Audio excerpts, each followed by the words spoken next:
I want them to focus on the cities, because the cities are where you really have what's called sanctuary cities, and that's where the people are.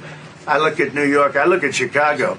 I mean, you got a really bad governor in Chicago and a bad mayor, but the governor's probably the worst in the country, Pritzker. I look at how that city has been overrun by criminals, and, you know, New York and L.A., look at L.A. L.A., those people weren't from L.A., they weren't from California, most of those people, many of those people, and yeah, that's a focus. Biden allowed 21 million people to come into our country.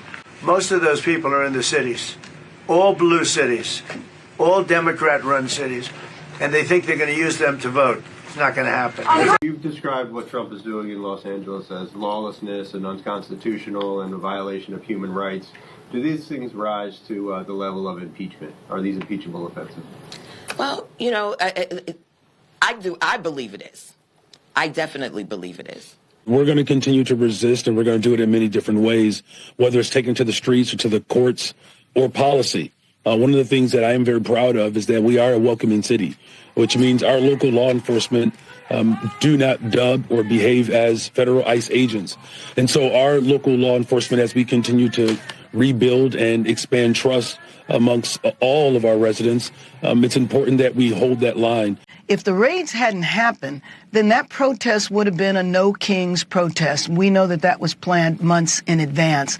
But the disruption and the fear that has been caused by the raids has really had a devastating effect and has been a body blow to our economy. I don't think the president understands that we have entire sectors of our economy that cannot function without immigrant labor. The 30,000 people were downtown L.A. There were protests in 15 different locations in our city. I flew over each one of them, and they were overwhelmingly peaceful. It's not shocking that at the end of a protest that you're going to have some confrontation. Of course, I wish there was none at all, but I don't think that characterized the day at all. People covering their faces, impersonating police officers, it erodes trust in law enforcement and it undermines community safety. That's really what this bill is about. And I think many law enforcement officials, legitimate law enforcement officials, would welcome putting in safeguards to ensure transparency and accountability.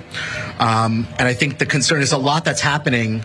There are a lot of people who are engaged in these enforcement actions, and we don't know, are they federal? Are they contractors? Are they local law enforcement? And so we're requiring that people not have to wear masks except for some very limited exceptions, and that there be identifying information ensures that we know who is involved here.